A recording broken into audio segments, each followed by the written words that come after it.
High frequency radio. Sync up.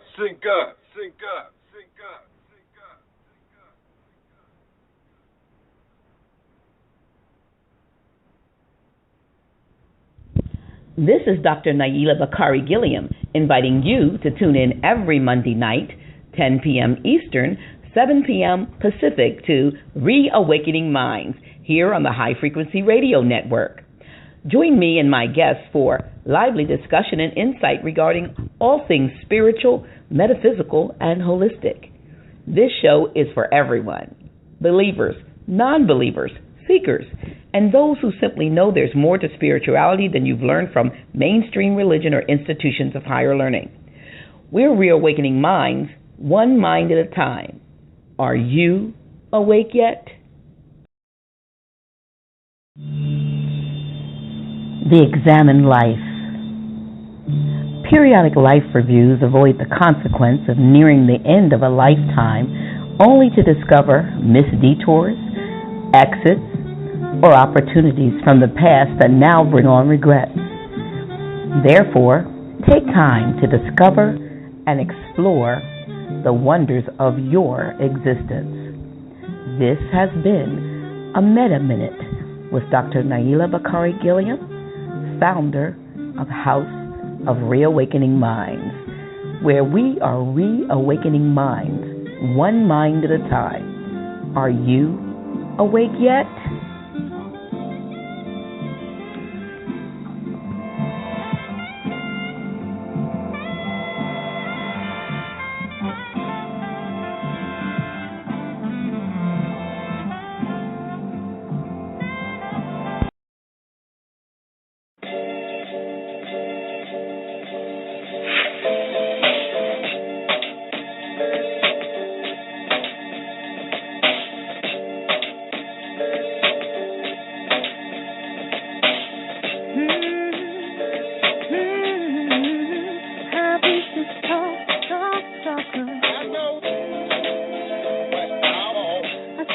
About what needs to be heard in the global shift within our peoples, the ancient peoples of this planet, Mother, Daughter, Earth. I assist your growth and development by creating a universal platform where culture, diet, law, and spirituality are showcased and presented to you at its very best. Let's take this beautiful walk called life together. Join me, Her Grace, Key Offset, formerly of Words of a Wombstress, on High Priestess Talk. Mondays at 9 p.m. Eastern, where you and the stars unite. Let's build, be well, and be loved. Supreme Peace.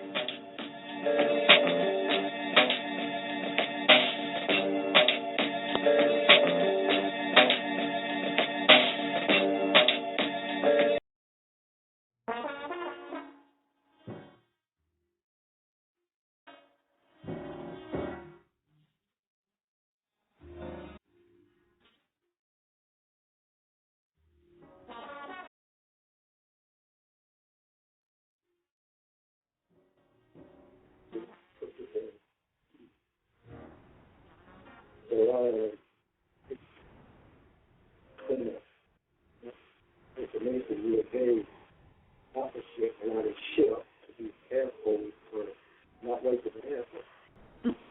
I mean, we did have a hidden hole right there and saying that. Not that block.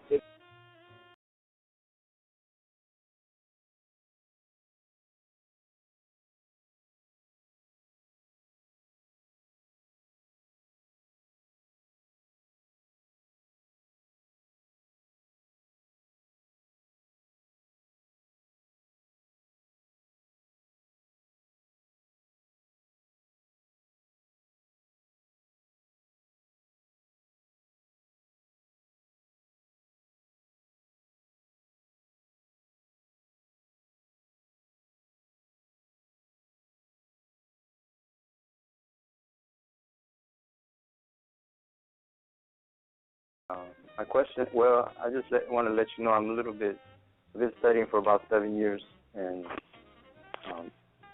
been, I think, briefed pretty thoroughly by all the classes, everything that's been available that people have been, all the teachers as yourself have been putting out, and I just wanted to express my deep gratitude for all your work and energy, and say that I had just a little.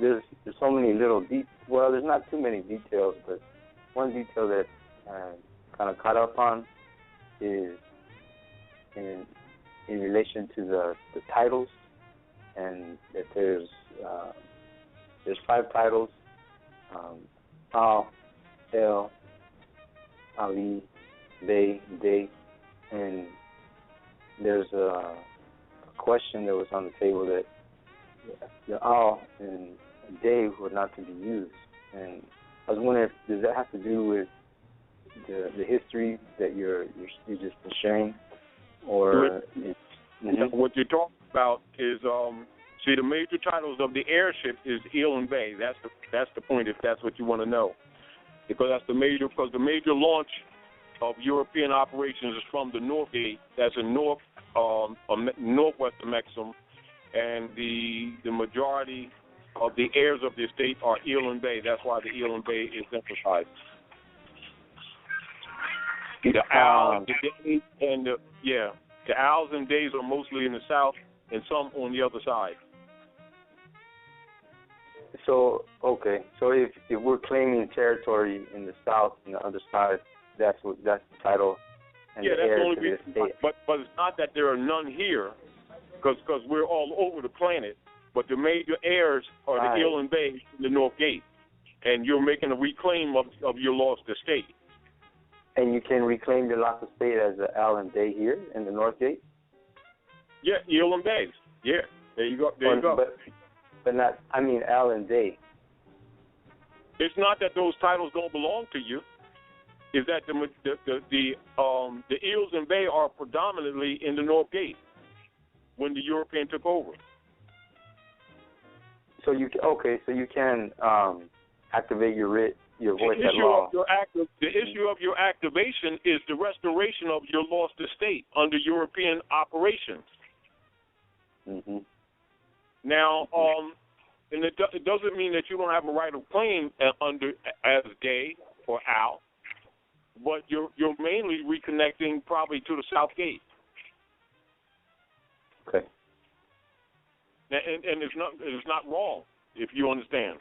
Our major issue is to get the heirs of the estate of the North to make the reclaim, because once this reclamation is made, the rest of the dominoes fall in place.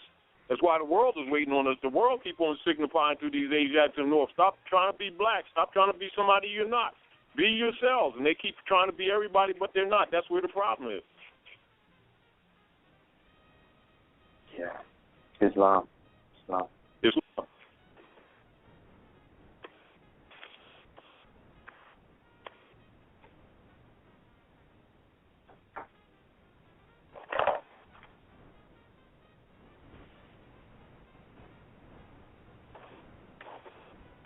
Does anybody else do, brother? Hello? Can you hear me?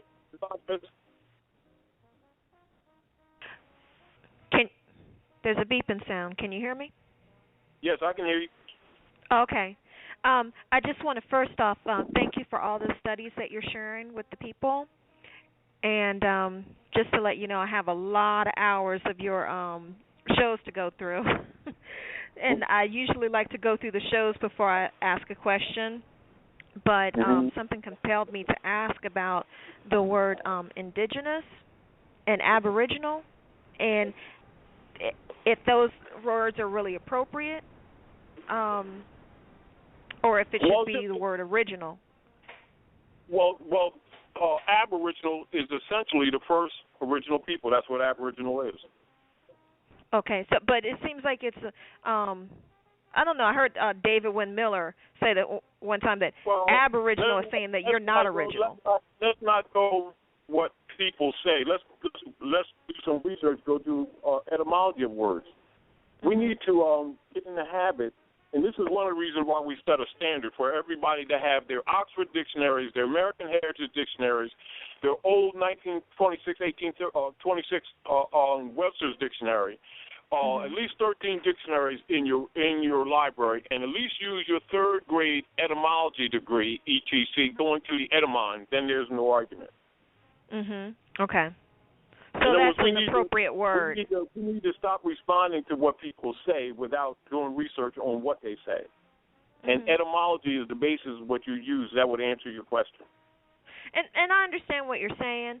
The thing is that, you know, when I research the word, I'm just trying to figure out if I'm going deep enough in what I research. Well, look at it like this. If it supersedes the European colonists, you're deep enough. Because the issue is primogenitorship. Okay. Okay. Now, and what about the word indigenous? Indigenous is secondary to aboriginal. Okay. Why is so that? What you're doing, you're covering all bases. Okay. See, you could say aboriginal and indigenous? Well, that's why we say, because we're actually, because the issue is for fallen humanity.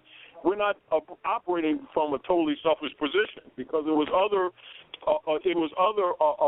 brothers and sisters that came here, even though the land is ours. It's other brothers that we brought here with us. Okay. So read chapter 47 in your Circle 7 Quran, so you can see. Okay. Okay. And the other question that I had was, I mentioned that I noticed something on the Florida Department of Health, how they had, did like a quote on the bottom of their page from Albert Pike. Yeah. And, Mason. Yeah. Yeah. Go ahead. So I wanted to, know your opinion on, the connection between the Department of Health and Albert Pike. Why that would be that connection? Why shouldn't there be that connection? Because everything that is run under European operations at North America is run under the Masonic Order.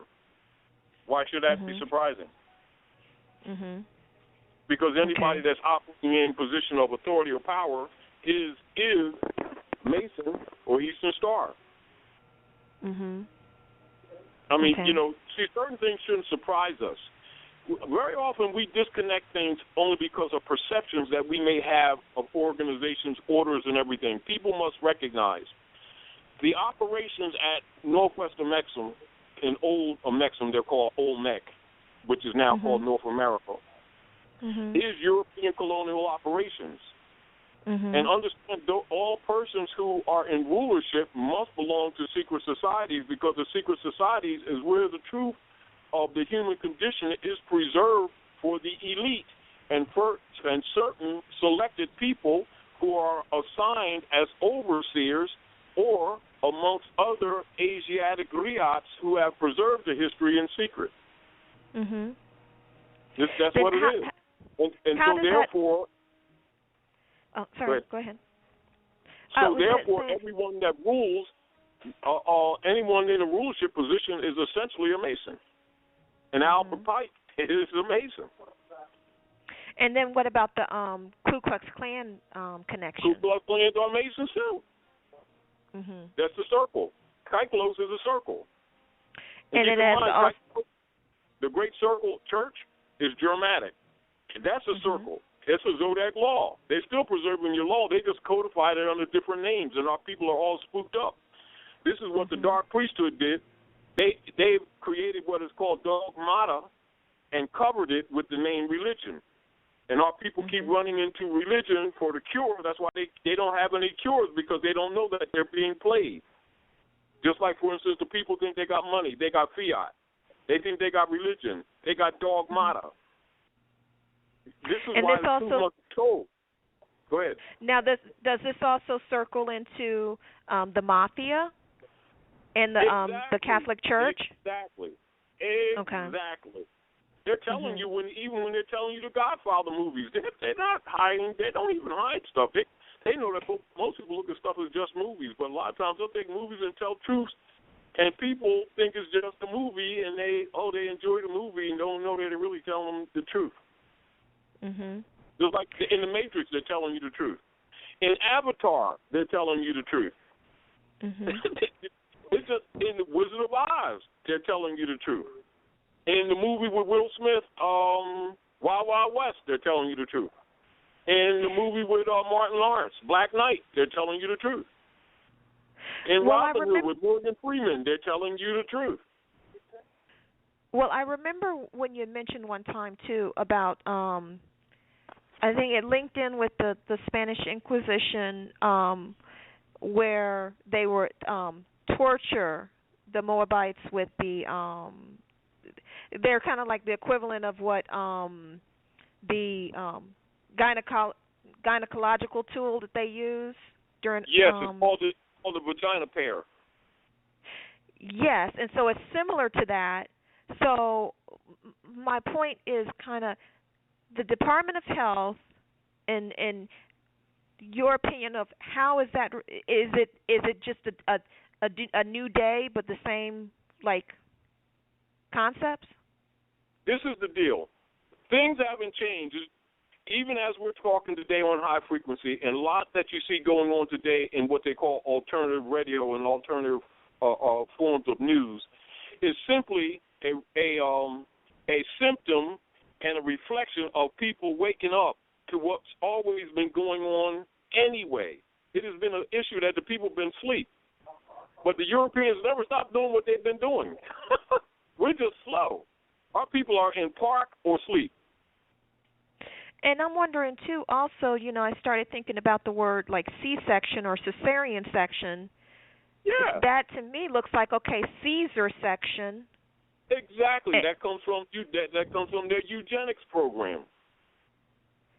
Oh, and also, could it also be a way to take away the sovereignty from the newborn because he's not actually crowning through the normal delivery route? Yeah, that too. And this is even why they take the baby's foot and use it as a print, as a seal, because the baby is not conscious enough to seal for themselves with their thumbprint, so they take the baby's foot, which represents the foundation, and then take that birth certificate and put it right on the stock market. Now, how do you feel about the authenticating the birth certificate and claiming the birth certificate? This is my deal. I feel about that people should first know what it is, what's done with it, and then talk about what to do with it. And what you find is people start authenticating when they really don't even know the history of the birth certificate and the marriage certificate. The marriage certificate from the DAR, Daughters of the American Revolution, ETC, is the Pope through their United States Corporation Company claiming the eggs of the womb. The birth certificate, that's the marriage certificate. The birth certificate is for them claiming the eggs that hatch. Mm-hmm. They should know that first and know that both of them are filed in the Department of Orphans, which makes the children not descendable. This is where you get the term wards of the state, which is an automatic claim of property by the Pope of Rome. Now, and once they know that, then if they want to talk about authenticating the birth certificate, well, let's talk about that. But what you find that most of them don't even know the background. They're just doing it trying to get a claim of right. And there's nothing wrong with that because they have a right to make a claim of right, etc. But you find that people start doing things without really knowing all the history. Mm-hmm. And so any claim or anything that is done to restore the birthright, I'm in support of, if that's what your question is. Okay. Is that the right are you on the right track?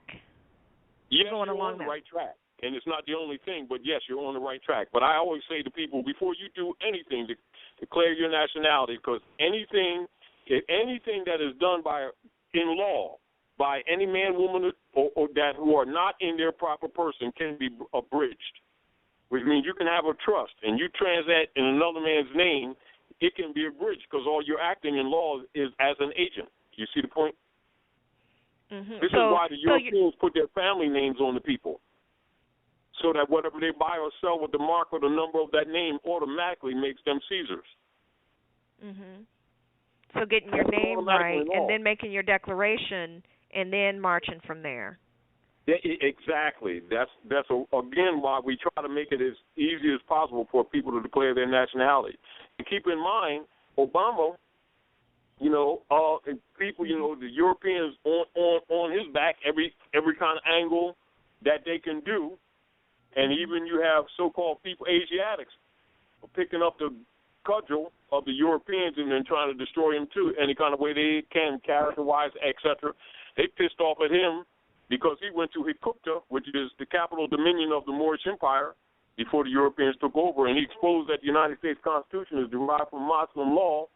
And Michelle broke tradition, and she triangulated, went to the Alhambra, the last stronghold of the Moors before the Europeans turned the world upside down.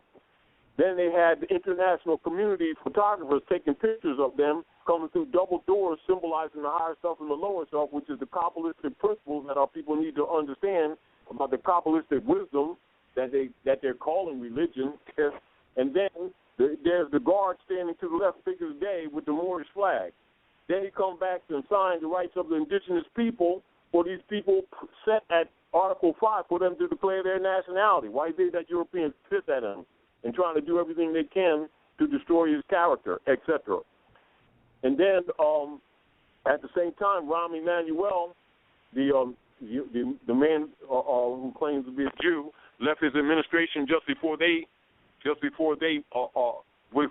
made that journey, and he went to Mecca, which is the sister city. I mean, he went to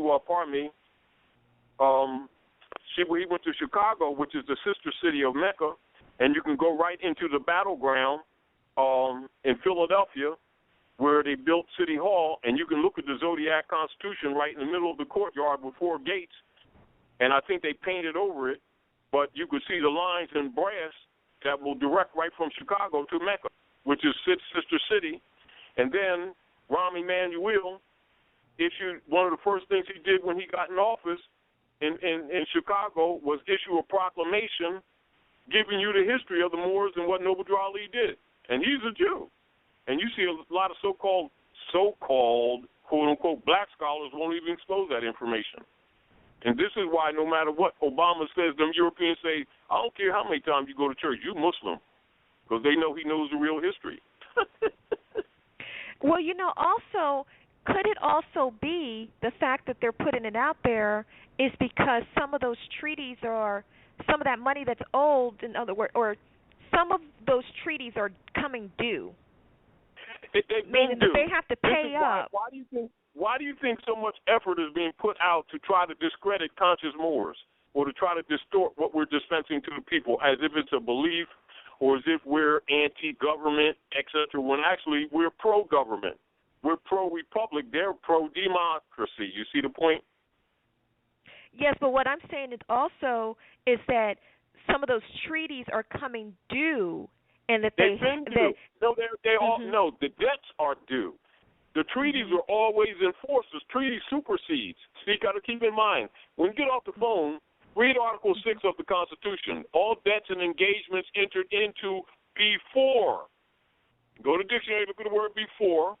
Before the adoption of this Constitution shall be binding against the United States. Go look in the dictionary, against the United States. Under this Constitution as under the Confederation. And all treaties made or which shall be made in pursuance thereof shall be the supreme law of the land, and the judges of every state shall be bound thereby. And any law of the Constitution of any state to the contrary notwithstanding. So it's not coming due. They've been bound from day one. What you have is the heirs of the estate have been calling themselves blacks and Indians and everything that they're not, which makes them in law not descendable. That's why the Europeans have been doing so much work constantly to keep these people in the black stage and paying off black leaders to write black books. Do you understand? Which in law makes these people not descendable. But what I'm saying is the bankruptcy that did they declare the bankruptcy to shield themselves for that time? Yeah, but listen to yourself. Listen to yourself. Understand, they're bankrupt as a corporate entity. They're not the country. They've been claiming to be the people. You got to put things in context. They're foreign Europeans that were brought in to government by the Moors. This is why when they're talking about the history, they were saying that the Europeans are meeting at Carpenter's Hall, etc., and some man or a couple of men came in dark robes mystery men came and gave them some documents and left, and they don't know who they was and everything, and all of a sudden they come up with a constitution. BBS. Now, when you history of the Moors. So would you say that the prevailing document to stand on would be the peace treaty, the Treaty of Peace and Friendship? There we go again. Let's read it again. Article 6. Or would it be superior? Would there be a treaty superior? Let's back up. Let's answer the question first. Okay. Article 6 of the Constitution, which I just read. Mhm. And I recited it.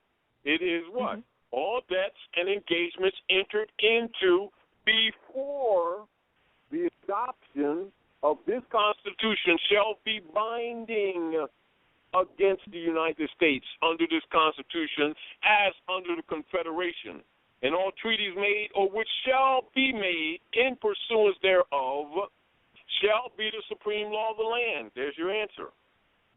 That's why I said it. So the Treaty of Peace and Friendship? You shouldn't ask that one. I'm new to Rod. I'm new. No, listen. I'm going to repeat. The established law of the land. The American Constitution, the supreme law of the land, Article 6. Everybody please listen. All debts and contracts entered into, are we clear? Before, superseding means before. Before means superseding.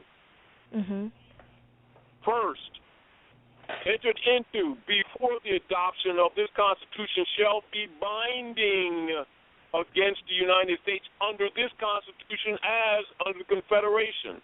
And all treaties made or which shall be made in pursuance thereof shall be the supreme law of the land. The treaty is the supreme law of the land, superseding the Constitution. You got to read. Okay. You're answering your own question. You got to pay attention. One of the things we try to get people to do. So that's right. So it's the Treaty of Peace and Friendship, then, right? Yeah, but you wouldn't ask that with a question. It's an affirmative. See, if you have the high pitched tone, which means you're putting it in a question mark instead of an exclamation mark, which means you don't comprehend what was just said. No, I do. I really don't answer the question with a question. In other words, the Treaty of Peace and Friendship supersedes the Constitution, and they'll be looked at as one document. It is supreme law of the land. No, okay, and I guess the reason why I'm asking it like that is because the Articles of Confederation, and if there are any treaties that are prior to the Treaty of Peace and Friendship. All right, now let's take this moment. Let's take this moment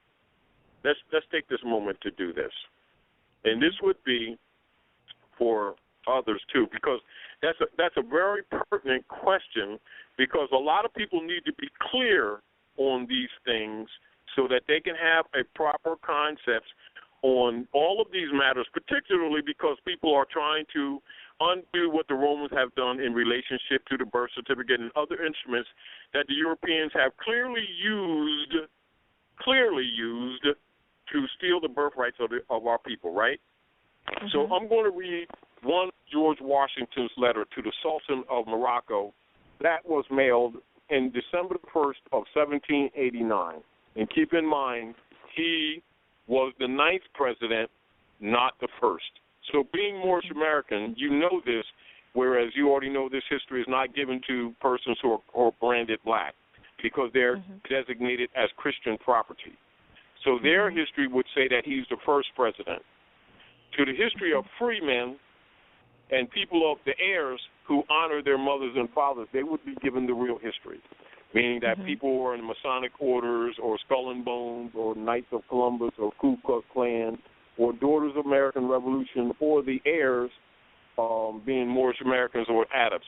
Now, they know that most of the conscious people compared, although there's millions, comparatively, they're what would you call limited.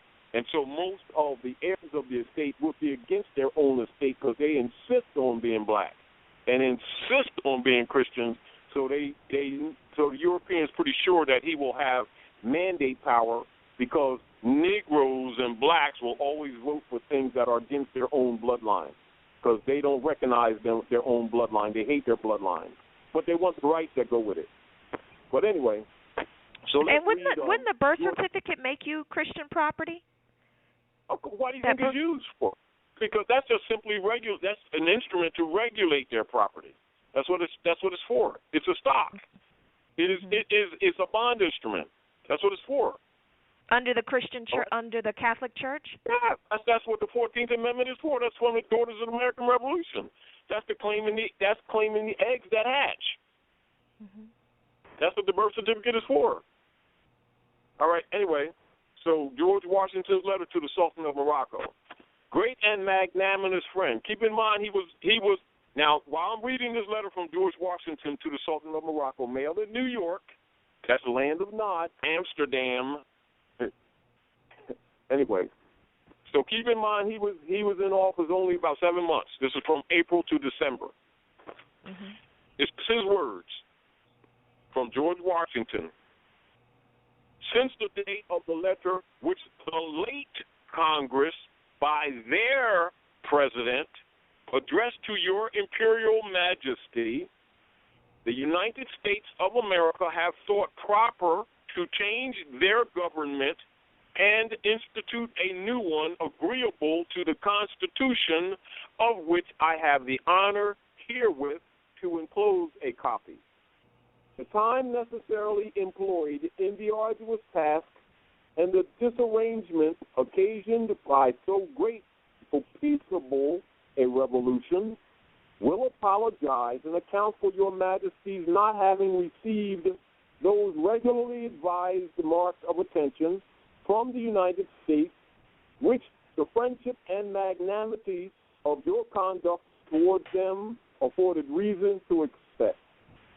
The United States, having unanimously appointed me to supreme executive authority in this nation, your Majesty's letter of August the 17th, 1788, which by reason of the dissolution of the late government remained unanswered, has been delivered to me.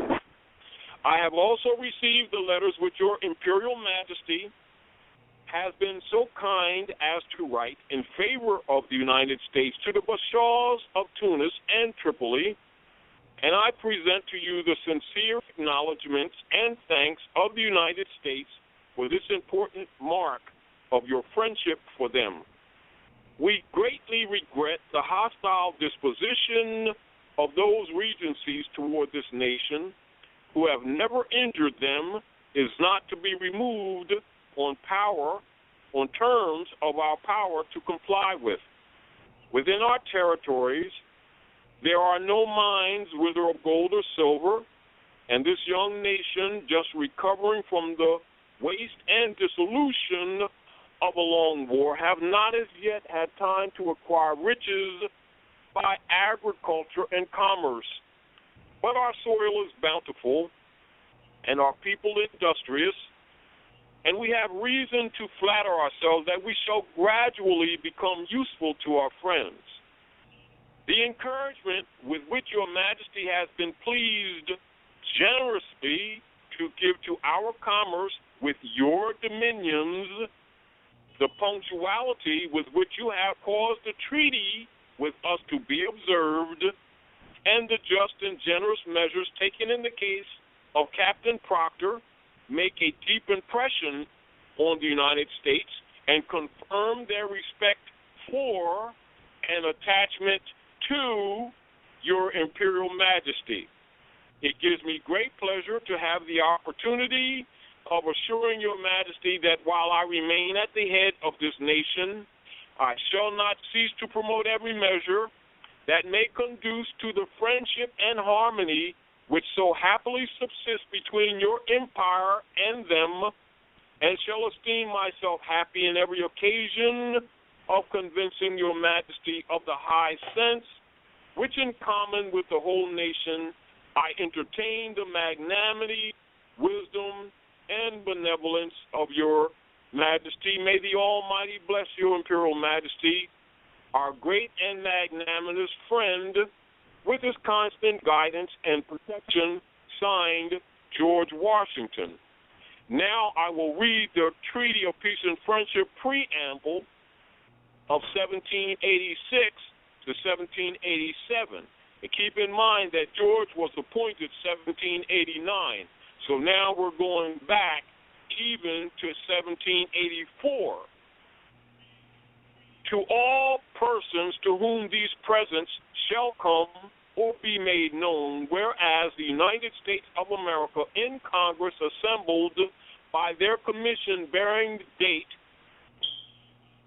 12th day of May 1784, thought proper to constitute John Adams, Benjamin Franklin, and Thomas Jefferson their ministers plenipotentiary, giving to them or a majority of them full powers to confer, treat, and negotiate with the ambassador, minister, or commissioner of His Majesty the Emperor of Morocco, concerning a treaty of amity and commerce, to make and receive propositions for such treaty, and to conclude and sign the same, transmitting to the United States in Congress assembled for their final ratification.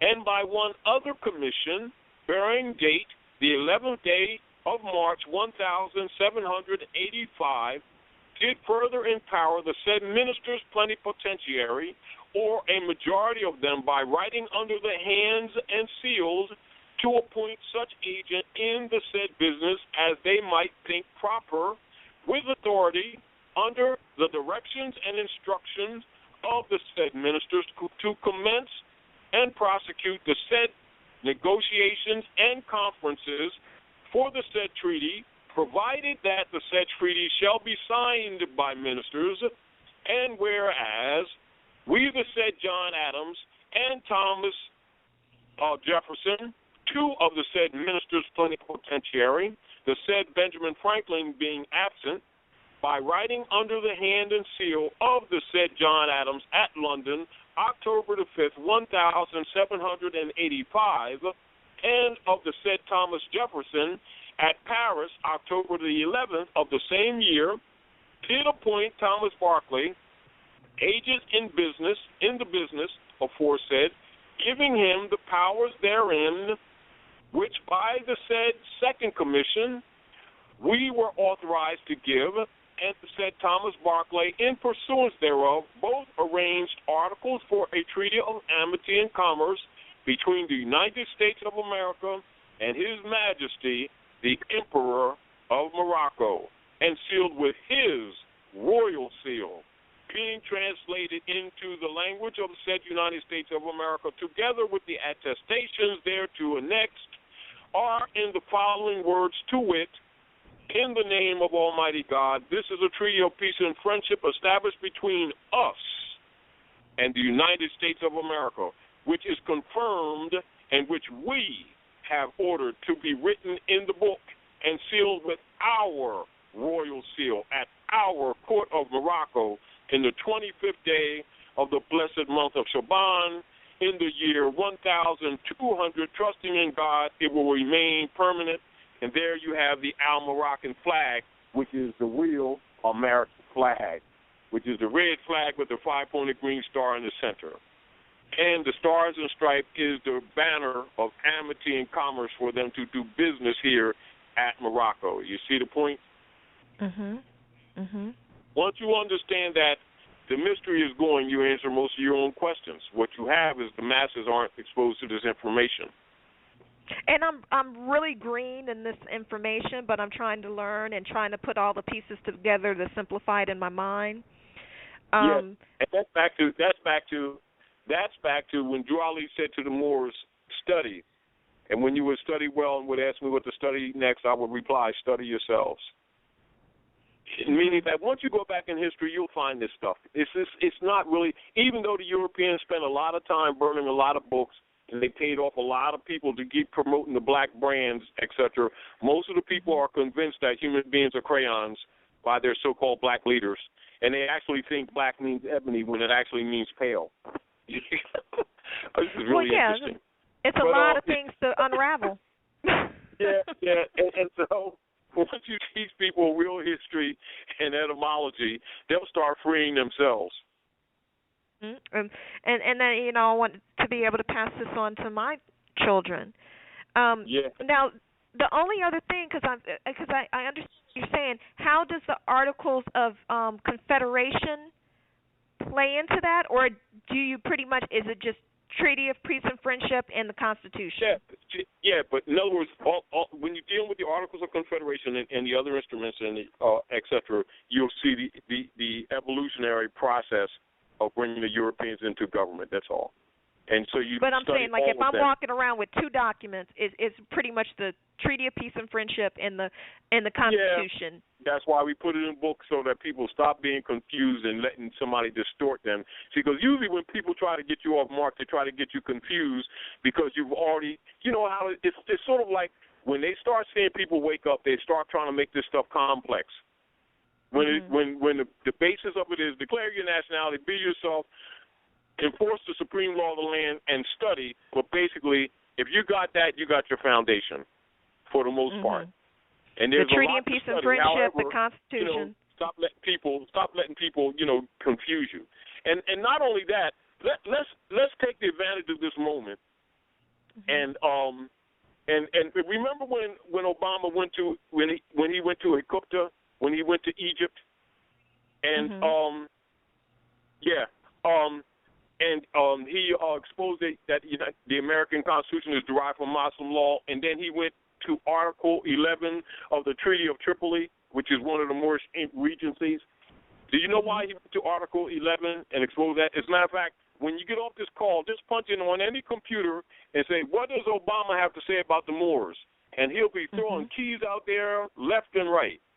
Now, I'm going to read Article 11 that he talked about, but he went into the middle of the article, but I'm going to read the whole article for your approbation and for the other listeners. This is Article 11, which President Obama went into when he spoke before those delegates and other persons from around the world when he spoke concerning the Moors. Article 11. As the government of the United States of America is not in any sense founded on the Christian religion, as it has in itself no character of enmity against the laws, religion, or tranquility of Mussulmans, and as the said states never have entered into any war or act of hostility against any Mohammedan nation, it is declared by the parties that no pretext arising from religious opinions shall ever produce an interruption of the harmony existing between the two countries.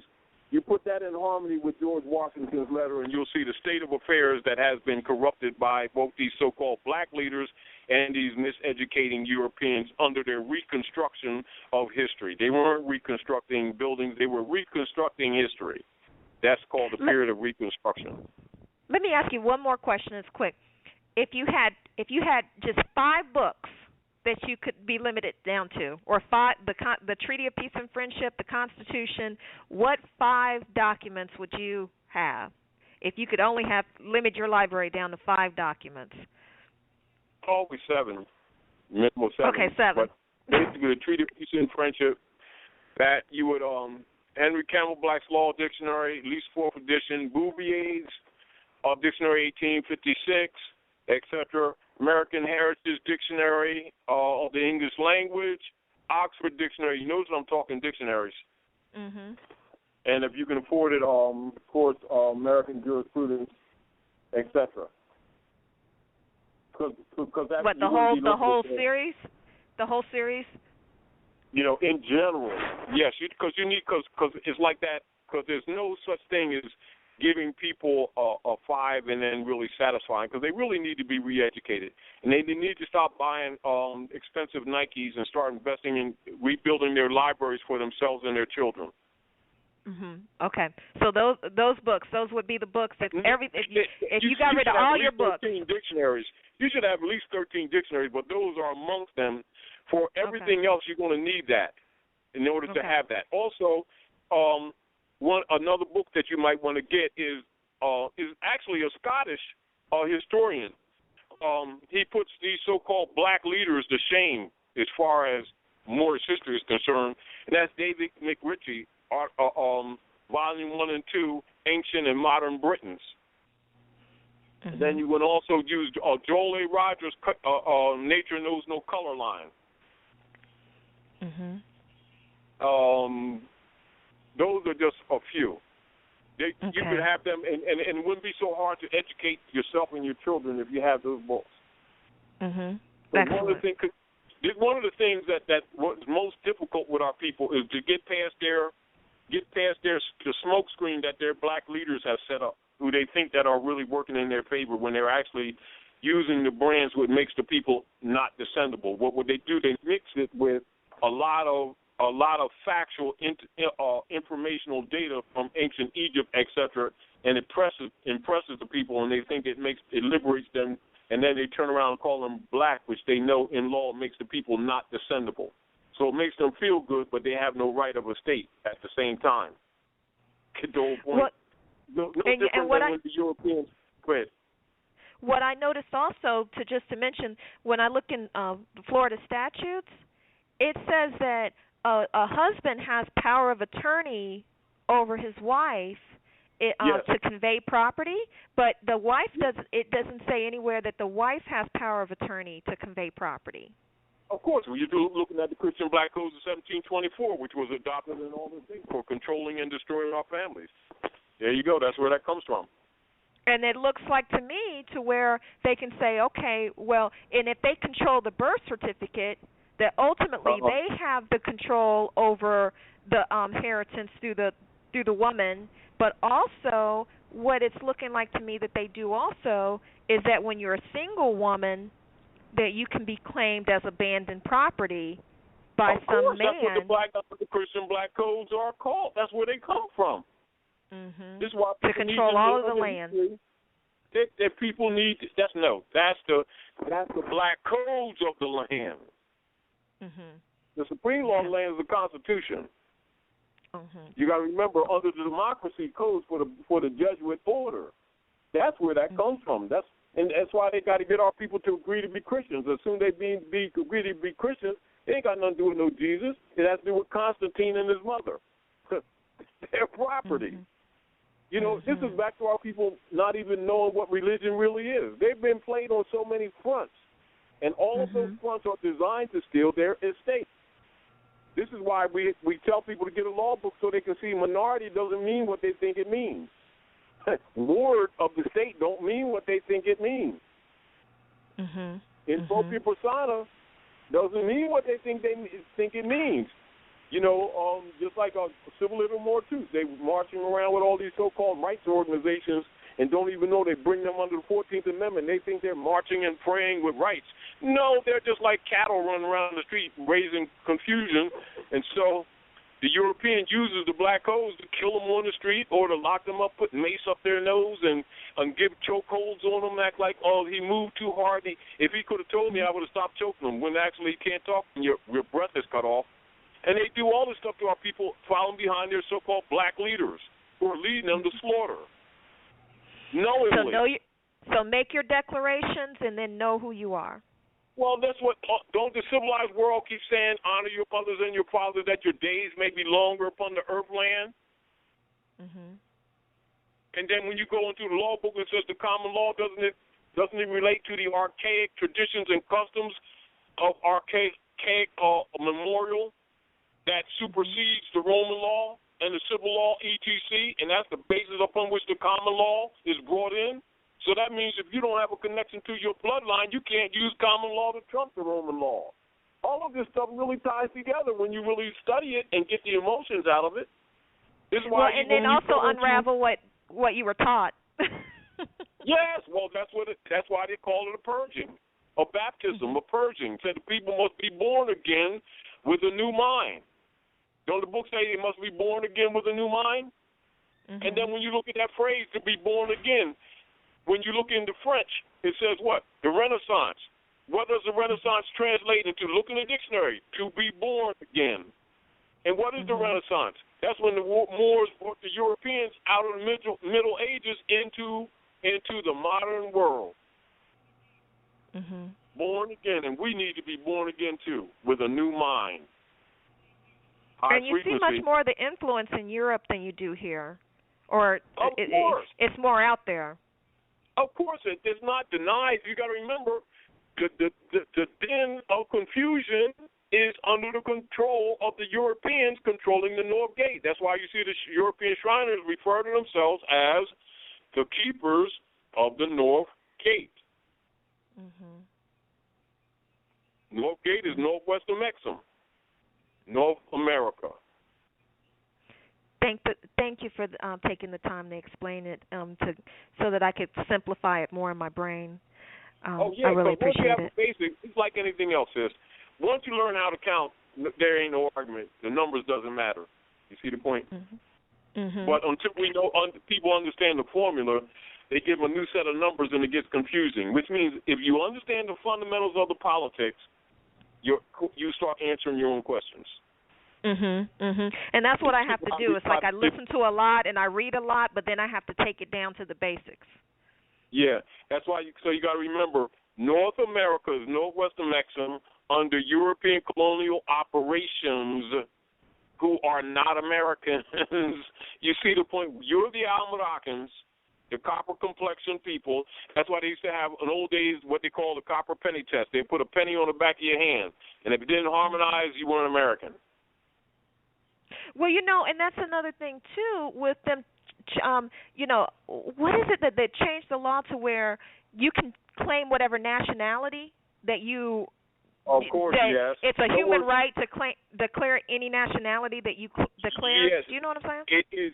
It is to break the back of the clan codes. That's what it's for. That's the international community doing the best they can to come to the rescue of these people, and these people still keep trying to be black. They keep coming to their rescue. In 1949, they did a Universal Proclamation of Human Rights. And set at Article 14A and B, I think, or 15, for these people to declare their nationality, and no one can arbitrarily interfere with their right to change their nationality, correct their nationality, right? Then the rights of a child, Universal Declaration of Rights of a Child, 1959, set at Article 3. Every child has a right to a name and nationality. Then with the enforcement of treaty law under the Clinton administration, these people are supposed to declare their nationality and enforcement of the treaties. Then with Obama, he goes to Eclipse. He makes it as clear as day. Then expose the United States Constitution come from Muslim law. Goes right to the treaty law. They come right back and sign the rights of indigenous people set at Article 5 for these people to declare their nationality. And you got these so-called leaders keep on going around, keep still calling these people black. You see where our problem is? But then how many people actually declare themselves to be indigenous that aren't really indigenous? Or declare themselves they're trying to steal your birthright. In other words, if the heirs would step up, these people couldn't get away with it. Why do you think Europeans keep on going through these powwows, put a feather on, put some beads around their neck and call themselves Indians? And then get all the rights under the BIA while our people still walk around talking about they black. Come on. We need, it's like this. It's easy for our people to complain about what everybody else does, but they won't do what they're supposed to do. That's where our problem is. They keep complaining about everybody else stealing their rights, but they keep on trying to transact business in this European's name and then trying to own property, which can't happen. Then they keep on claiming to be black, which makes them stateless persons, but then they want to complain about rights. I mean, come on. Now the name. What would be a good book to read regarding the name? Because that's something that I have to work on. On which one? Of claiming the proper name. Yes, in other words, that's why you use the zodiac law, because you're supposed to know the energy upon which your mother conceived you. That's why you must learn your culture, the zodiac constitution. But right there at City Hall, where the battleground is, where it's designed just like a mosque in Philadelphia, where they took the birthright. This is why they do the movie National Treasury right there in Philadelphia. And go look at that zodiac, and then get yourself a good book on astrology, and look at the energy from when your mother conceived you, gave you birth, and then you construct the name from knowing yourself. That's what it's for. That's why people are given a scientific culture as opposed to them going emotional. What's it called, though? The Zodiac Constitution? That's your law. Why do you think in the preamble to the Constitution in the unanimous Declaration of Independence, the Europeans say nature's law and nature's God. What do you think that is? That's a Zodiac Constitution. Why do you think Jefferson and all them had Korans? Okay. To know once you know these things, once you know the history, that's why I'm reading some of this stuff to you. Once you know this history, this stuff starts falling together. You know that people who've been benefiting from institutionalized slavery or institutionalized servitude don't want this information out. But even though they suppress a lot of history, there's enough left that once you put it together, you can see the game. Now, with the first name too, or just the last name? In other words, look at the nature of the being. Look at the nature of the being. Go get some Asiatic name books and see what harmonizes with the energy of the person. Okay. Thank you so much. And most of the time, if we're not, and most of the time, in the culture, when the baby is given natural birth by the mother, the baby is not immediately given a name. They have the baby for a while, and they study the baby, look in the baby's eyes, and they study the baby, and they look at the character before the name is given. Particularly because sometimes your ancient ones come back to you. But you can do some readings on them and start getting. You know, once our people start getting back in harmony with their culture, this stuff will flow. Right now, it's complex. It's sort of like training wheels because we don't know how to ride the bike of civilization right now. But we'll learn. And really, we have to be able to unravel so much miseducation. We must get that out of our system. Become competent. That's why we must study, be ourselves. And what is in law, in order for you to be yourself in law, what is called impropria persona. And what other thing occurs in law? If a person, natural person, is not in their proper person in law, the court automatically has jurisdiction. Go look in the law book under impropria persona, and you'll see that.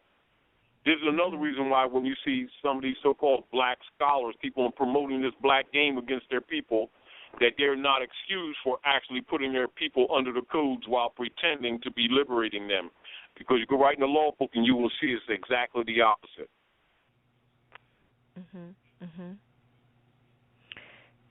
Yes.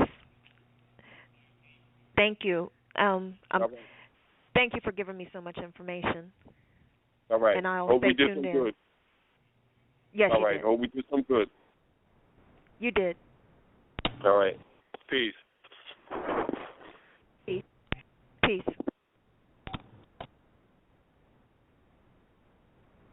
I want to remind the listeners too. As we I want to make a point. You know, like a lot of people, you know, have been miseducated, making them think that the founding fathers were Christians and that the United States was a Christian nation, etc., a Judeo-Christian nation. Which is the biggest lie that came down the pike. And as you can see, when you go to Article 11 of the Treaty of Tripoli that Obama read when he went to Hikupta, as you can see, that is absolutely not true. And as a matter of fact, you can go even into Jefferson's writings himself, Thomas Jefferson's philosophical thoughts on Christianity and religion.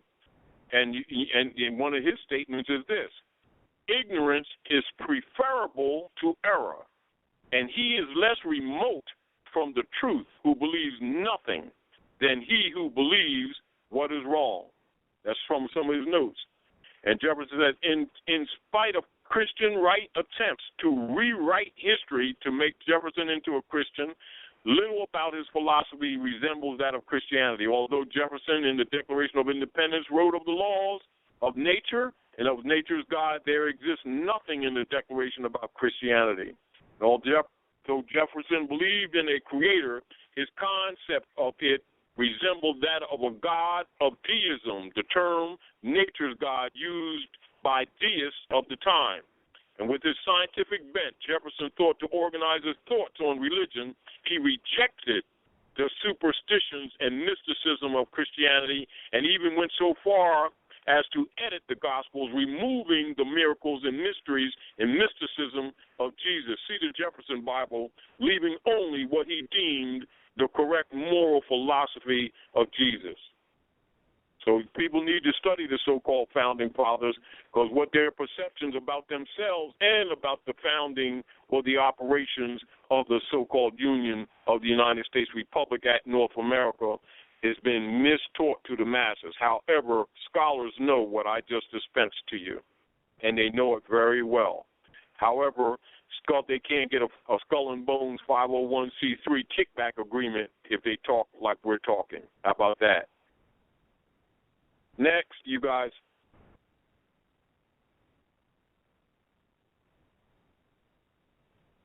Is there anybody else? Islam, peace. Islam, bro.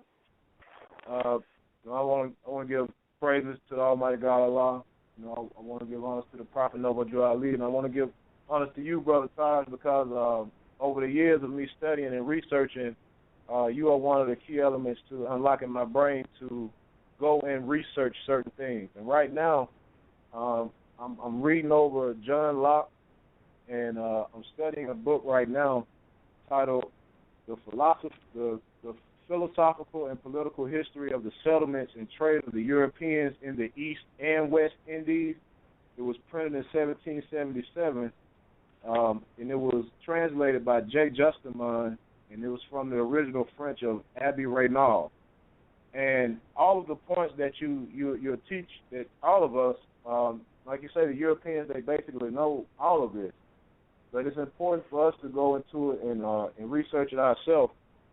If you don't mind, Brother Taj, I was wondering if I could give a brief excerpt from this book. Go ahead. We don't have much time. Go ahead, take advantage of the moment and share with the family. Go ahead, do your thing. Okay, it says, thus, every nation of Europe that has had any industry has borrowed the most considerable share of the arts from Asia.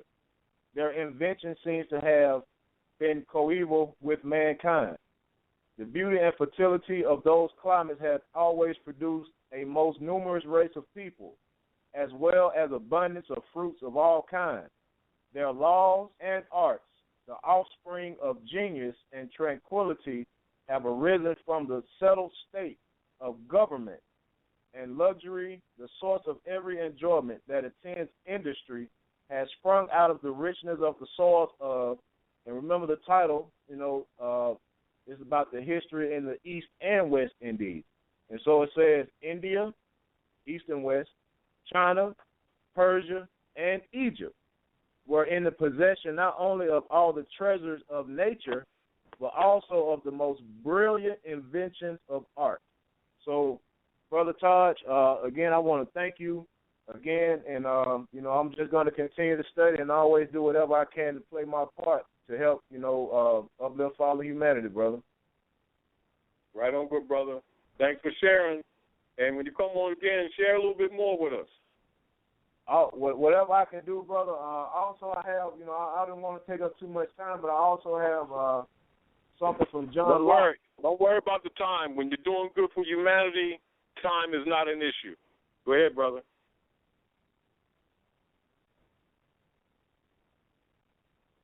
Go ahead, continue, good brother. As leet men. And it says, whoever is Lord of leet men shall upon the marriage of leet men or leet women